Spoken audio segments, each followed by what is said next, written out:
नेपाल भारत सीमा सुकौली नाकामा भेटियो विशाल प्राकृतिक शंख। सुन्नुहोस् यसको आवाज।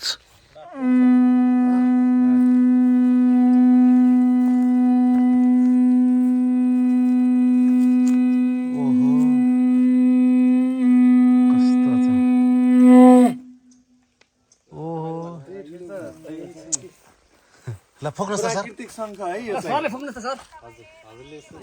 ल फोक्नुहोस्। विशाल प्राकृतिक शंख फुक्न गइरहेको छु म पनि।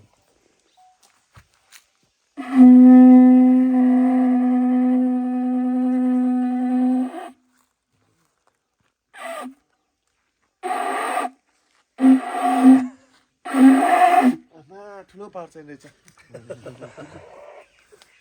भाइ एकचोटि फोकस राख्नु ल। भाइ फेरि एकचोटि सुरु गरिदिनु। यो ढुङ्गै हो सर भेटाको? हजुर यही गर्नु।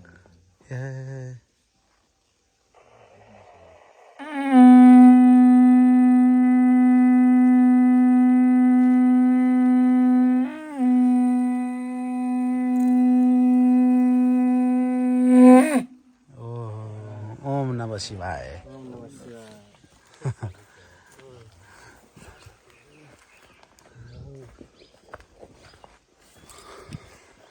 उहाँहरु कहाँ पुगिसक्नु भयो? अब त बाटो छोड्नु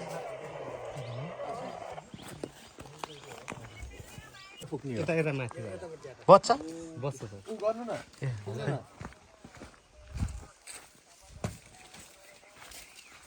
त्यस भएको